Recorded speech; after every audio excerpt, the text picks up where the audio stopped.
Today we're going to do a Pioneer deck tech, and this is a deck that I'm super excited about. It's a new take on a deck that I brewed up when Pioneer was initially a new thing. In the last couple of years, this deck has gotten a lot of significant upgrades, because this is a big red deck based around treasures. So one of the new cards that helps out so much is Goldhound. This is a 1 mana 1/1 with First Strike and Menace, which is pretty good already, but you can sacrifice it to add one mana of any color. And also it's a treasure, which is pretty relevant in this deck. This is one of my favorite new cards from New Capenna. Like this card just does so much for mono red decks, being able to play basically like a Llanowar Elves type of thing. Definitely we're playing 4 copies of this. Next, continuing with the treasure theme and ramping, we've got 4 copies of Wily Goblin. This is the same as how the deck was before. I used to be playing 4 copies of Wily Goblin, and I still am. You can see the old deck tech for the old version of this deck that I made a couple of years ago. It's on my channel, but it's pretty different now. Wily Goblin, though, I still like this card. It's a 2 mana 1/1 Goblin, but when it enters the battlefield, you get a treasure token. This card, I feel, is still very important for the deck, so we're playing a full 4 copies of Wily Goblin as well. You know, the main reason we're playing this is for the treasure, but the 1/1 body is pretty relevant as well. It can actually do some work. Here's another new card that we've gotten within the past couple of years or so, Magda, Brazen Outlaw, so this wasn't in the deck previously. This is another very powerful card though. So if you're not familiar with it, it's a 2/1 for 2 legendary dwarf. Other dwarves you control get +1/+0, which does absolutely nothing in this deck. However, when a dwarf comes tapped, you create a treasure token. Since this is the only dwarf, basically, whenever you attack with this, you get a treasure. But also it has this other ability, you can sack 5 treasures and look through your library for an artifact or a dragon card and put that into play. That's very relevant in this deck because we make a lot of treasures, also because the main win condition for this deck is a dragon. So we're playing 2 copies of Magda. This is kind of a flex spot. I find that in some matchups I side out my Magdas post-board, but I feel like I would at least for sure play 1 copy of this card in the deck. But right now, we've got 2 Magdas. Next, moving up to the 3 drops, still continuing with treasures though, 3 copies of Captain Lannery Storm. This is one of my favorite cards, probably in all of Magic. I love this card so much. I've tried to play it in so many different decks, this being one of them, but I feel like in this new version of this big red deck, this card is so good. I'm happy that this card is finally getting a little bit of love. So it's a 3 mana 2/2 with haste. It's a legendary creature, so you can only have 1 in play at once, which is kind of relevant because we're playing 3 copies of this. But whenever it attacks, you create a treasure token. And also, when you sack a treasure, it gets +1/+0 till end of turn. This does so much work in this deck because we really want to ramp up to 5 and 6 mana. And this is a card that can ramp us. It's aggressive. It's pretty low cost, is at 3 mana. It's a source of recurable ramp. And a line that I find myself doing pretty frequently actually is if I have a turn 1 Goldhound, I will sacrifice that on turn 2 to play a Captain Lannery Storm to get this in play and attacking because, you know, I'm sacrificing a Goldhound, giving up a resource, but this attacks, it makes a treasure, so it kind of replaces the Goldhound right away with that. And chances are, if I get this turn 2, there's a pretty high chance that it's going to survive a turn and get to attack again and get me even more value. So I like this card so much, and I'm happy that it's actually doing quite a bit of work in this deck now. Another new card here is Professional Facebreaker. This is brand new out of Streets of New Capenna. This is a really cool one that does, you know, it fulfills a couple of different roles in this deck. So this can ramp you pretty easily actually. So it's a 2/3 for 3 with Menace. It says whenever 1 or more creatures you control deal combat damage to a player, create a treasure token. Also though, you can sacrifice a treasure, exile the top card of your library, and you can play that card this turn. So this is kind of similar to Captain Lannery Storm, except it does not have haste itself, but this triggers off of other creatures. So say you have a Goldhound in play or Wily Goblin, you could just drop this, and if your opponent was planning on just taking 1 and not blocking, well, now if they take the 1, you're going to get a treasure token. But what makes this card really cool in this deck is this last ability, the ability to sacrifice a treasure and basically draw a card almost. You know, you exile the top card of your library and you have to play it this turn. Now, departing from the treasure theme a little bit, as we're playing a big red deck, obviously we're going to be playing Bonecrusher Giant. A full 4 copies of this. You know, this card is just so good. It's, you know, it's not going to be news to anyone that this card is good, right? But sees play in so many decks, and yeah, we're playing 4 copies of this. It's an early removal spell. It's an aggressive creature with 4 power. That's pretty big. So this card, yes, it does a lot of work in this deck. Next is the only card in this deck which is not available on Magic Arena. That is Pia and Kiran Nalaar. And this is a very key card for this deck. So the fact that it's not on Arena right now is pretty big. But this card, it does so much. So it's a 2/2 for 4. When it enters the battlefield, you create 2 1/1 Thopter tokens with flying. They're artifacts, notably. But it has this other ability. You can pay 2 and a red, sacrifice an artifact, and this deals 2 damage to a creature or a player. But the second ability here is so big in this deck because there are so many cards we play that either are artifacts or create artifacts, and this gives you so much reach because you can just burn your opponent out with this card.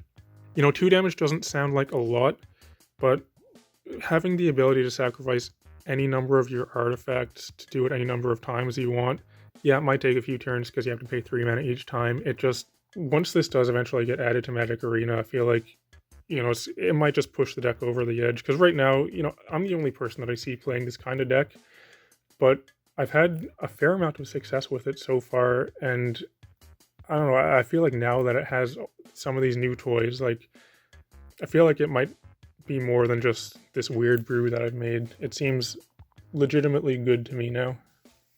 Next is the main win condition of the deck. We've got full 4 copies of Glorybringer. So this is the main card that we're ramping into. We have some Planeswalkers as well, but more often than not, this is what's going to win the game. It's a 5 mana dragon. It's a 4/4 flying haste. But it says you may exert Glorybringer as it attacks. When you do, it deals 4 damage to target non-dragon creature an opponent controls. So this is a 4/4 flying haste for 5 with recurable removal stuck onto it. For anyone that did play this in Standard, you already know this card's very good. But, you know, outside of when it was played in Standard, it hasn't really seen that much play. But I love it so much in this deck. This has become one of my favorite cards probably in all of Magic now. You can reliably get this on turn 3 in this deck, because you could go turn 1 and 2, any combination of 2 of these cards. Then on turn 3 you play your 3rd land, and there you go, you've got 5 mana, you can play this. And if you can turn 3 this, it's just so backbreaking, because you've got this 4/4 fly that's attacking, you can exert it and kill whatever your opponent's played. And frequently I'll find myself going ramp into a Glorybringer, follow it up with another Glorybringer, and at that point, it's really difficult for the opponent to come back, because you've got, you know, these 4/4 dragons with removal spells attached to them that I can just keep on using. So we've got a few Planeswalkers in here. First one is another new card, Chandra, Dressed to Kill. I only have 1 copy of this card in the deck. This is a very powerful card, but the thing is, it's kind of squishy, I guess. You know, it's only a 3 mana Planeswalker, so it should be able to die pretty easily, but I like this because you can +1 to ramp, and this deck really wants to ramp. So you ramp and you deal 1 damage to a player or a Planeswalker. Usually you end up just pinging your opponent, adding a red. But this is also a card advantage, right? Because you can also +1, exile the top card of your library, and if it's red, you can cast it this turn, while all the cards in the deck are red outside of the lands. The -7 is very good too, but only 1 copy of this, because the main rule for this card, as with many of these cards, is for ramp. We have some more Chandras though, 2 copies of Chandra, Torch of Defiance. I feel like this is still the best red Planeswalker. You know, it was incredible in Standard, it's still very good in other formats, but 4 mana for 4 loyalty Planeswalker. Once again, the main reason for playing this is for ramp, but this ramp's so much better than the other Chandra because it adds 2 red instead of 1. Also similar to the other Chandra, this can get you card advantage by exiling top card of your library, and you can play it this turn. But this one is just so much better because it can also -3 to do 4 damage to something. And another reason why the 2 mana for this is so big is because it can ramp you into your third Chandra Awakened Inferno, which is a 6 mana Planeswalker. This is the top of the curve in this deck. This is another difference from the previous version of the deck that I made. Previously, I was playing the 6 mana Chandra from Oath of the Gatewatch, but that's been replaced by this one from M20, which I feel is much better because, well, let's take a look at it. 6 mana, 6 loyalty, can't be countered. +2, each opponent gets an emblem with, at the beginning of your upkeep, this emblem deals 1 damage to you. So this card is exceptionally good against control decks because it can't be countered, so you're going to land this no matter what if you cast it, unless your opponent plays like Ether Gust or something like that, which people do play, so you have to keep that in mind. But once this lands, you +2, and then it just puts a clock on the opponent that they can do nothing about because they can't interact with emblems. Also, it goes all the way up to 8 when you +2, so it's going to be really hard to take care of this with damage-based, like burn spells and by attacking it and things like that. So chances are it's going to stick around to +2 again, and at that point your opponent's taking 2 damage per turn, which is, a really significant clock that they just can't interact with. Also though, this can -3 to sweep the board, deal 3 damage to each non-elemental creature, or this is one of the few cards in the deck that can do more than 4 damage on just one card. You can -X it to do X damage to a creature or planeswalker, so you can potentially do 6 damage to something the turn you play this. But this is just a very good 6 mana planeswalker that we can ramp into as early as turn 4 with this deck. So now outside of these, the deck also needs a little bit of early interaction to deal with, aggro decks and decks that play things like Lannery and things like that. So we've got 4 1-mana burn spells. There are several versions of cards like this that you can be playing. I feel like the best one is Play with Fire. This is a new card from Midnight Hunt. These are all basically just versions of Shock, which is just 1 mana instant, 2 damage to any target. This one, though, does 2 damage. If a player is dealt damage this way, you scry 1, which is actually pretty big. There's also Wild Slash. Prior to Play with Fire, this would just play 4 Wild Slashes. So it says, if you control a creature with power 4 or greater, damage can't be prevented this turn. Now previously there have been Turbo Fog kind of decks in Pioneer. Maybe they're not so popular right now, but they kind of come and go, and against those kinds of decks, this is a pretty big card to have because it basically shuts off their fog effects. Also, if your opponent is playing something that has protection from red, this can be a pretty big card too, because if you attack and they block with their creature that has protection from red, you can play this, and if you have the Ferocious ability, your creature will still deal damage because this turns off the preventing damage part of protection. So basically any combination of this and this works. Probably I would just play 4 Play with Fire.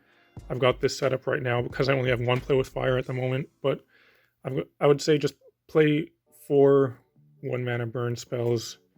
Whether it's Wild Slash, Play with Fire, or, Shock will work at a pinch as well. Now, there's only one more non-land card, and this one is a card that was played in the previous version of this deck that I made, but I've cut this down to only 1 copy at this point. I used to be playing a full 4 copies of Treasure Map, and this is another one of my favorite cards. I've played this in many decks. It's a very powerful card, but the thing is, this is kind of what made the deck so slow and dirty before, because this can ramp you so much. This can ramp you by basically 4 mana, but it takes a long time to get going. So you have to pay 1, tap this, scry 1, put a counter on this. Then if there are 3 or more of those counters on it, you remove the counters, you flip this over, it turns into a land, you get 3 treasures, which is a lot. This gives you a land now, and then it has the ability to sacrifice a treasure and draw a card. So this card is very powerful, but it takes a while to get going. I'll point out the ability to sacrifice a treasure and draw a card. Once again, this doesn't say sacrifice a treasure token. So if you have this flipped over Treasure Cove, you can play your Goldhound and sacrifice that to draw a card.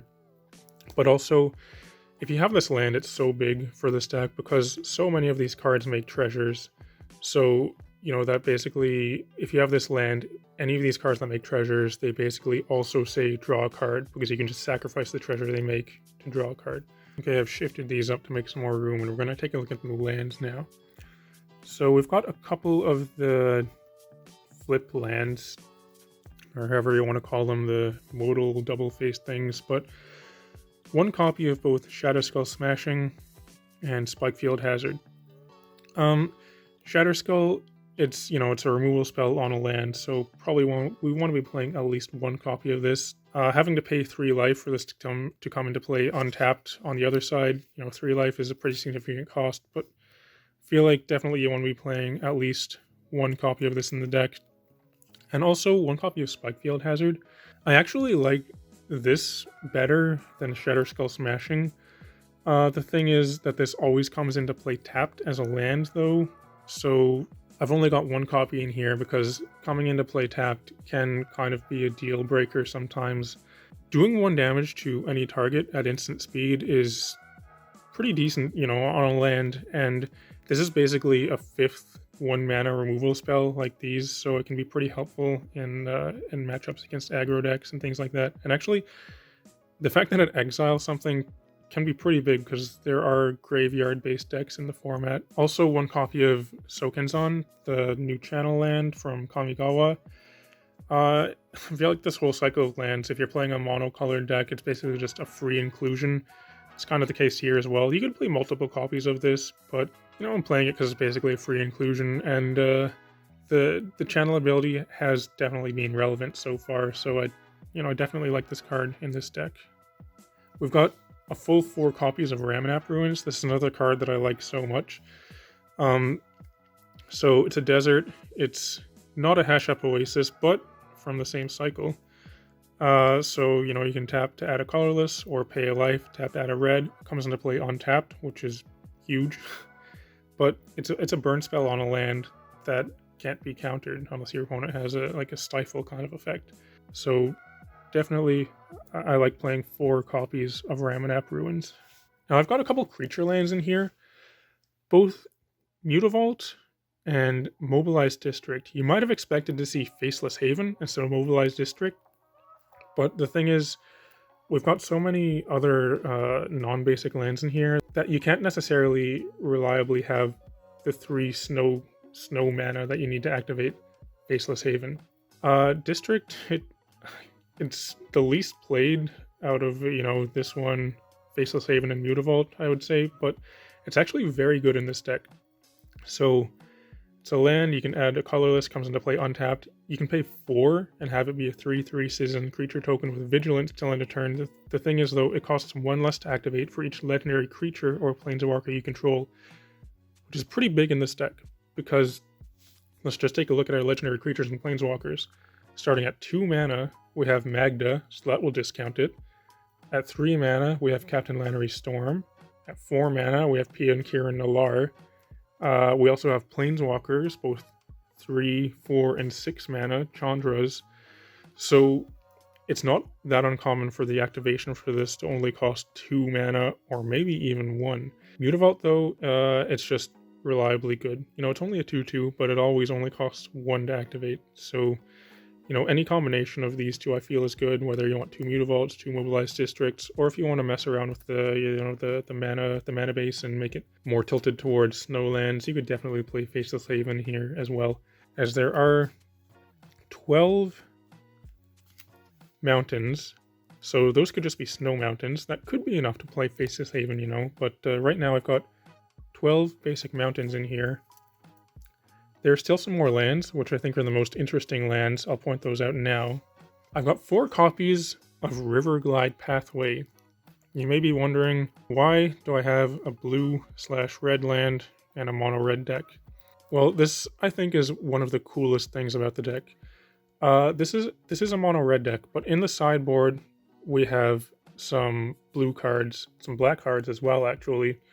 But the thing is, since we make so many treasures, we can play any colored spells in this deck and actually reliably cast them. prior to these lands existing, I was playing, I believe, Sulphur Falls and Steam Vents, which worked, but Sulphur Falls can come into play tapped sometimes, which you never really want, and Steam Vents, sometimes you have to pay 2 life for it to come into play untapped, which definitely can make a difference. But this one is more or less free to add a light splash of blue mana to your mana base. So I'm gonna make some room here and then show you exactly why it is that we have these blue lands for cards out of the sideboard. So out of the sideboard, we have a full 4 copies of Negate. I think this is one of the coolest things about this deck, because in game 1, this is a mono red deck. And if your opponent doesn't see any of these lands, there's no reason for them to think at all that you would have access to counter spells out of the sideboard. But you do, and this really shores up some weaknesses that a mono red deck would typically have, because say you're playing against combo or something like that where you just can't interact with them outside of racing them, this can help so much, especially against control as well, and it's something that they can just not see coming at all.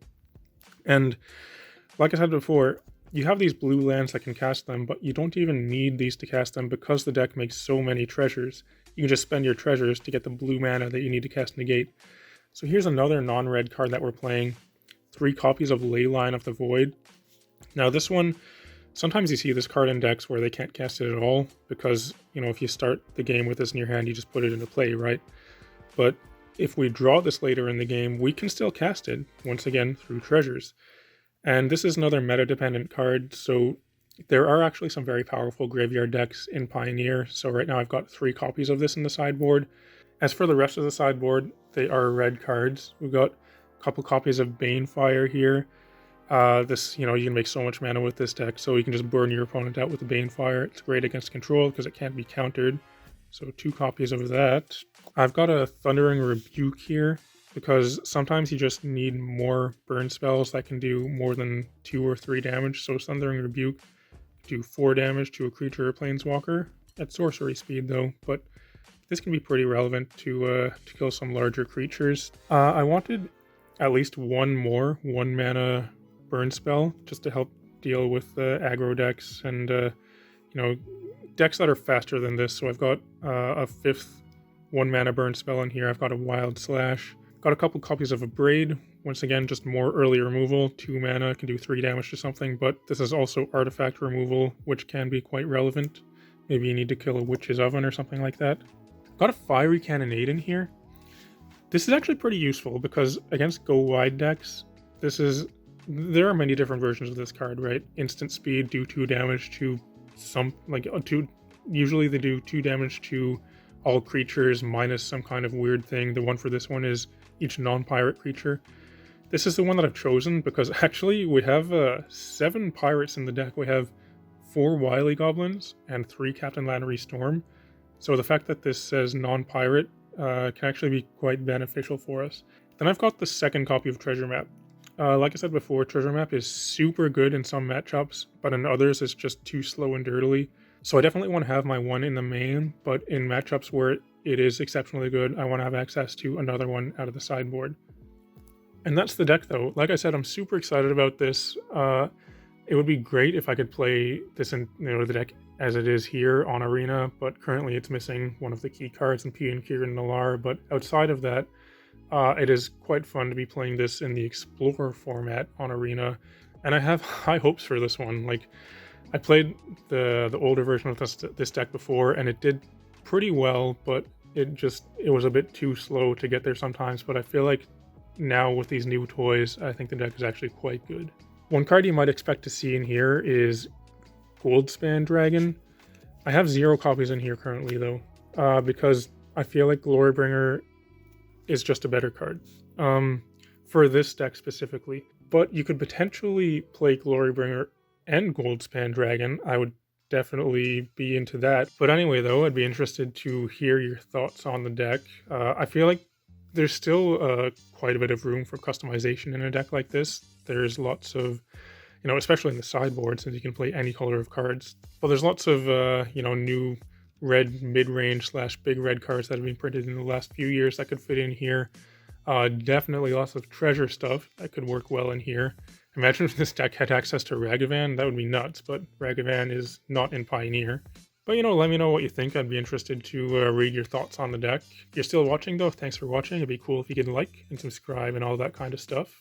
I'd encourage everyone to come join the Discord server that I have set up. It's a pretty fun place to chat. You can find a link to that in the video description. And I'd also like to take a moment to thank all the patrons who support me on Patreon. If that's something that you're interested in, you can find a link to that in the video description as well. Otherwise though, thanks for watching, and I'll talk to you later.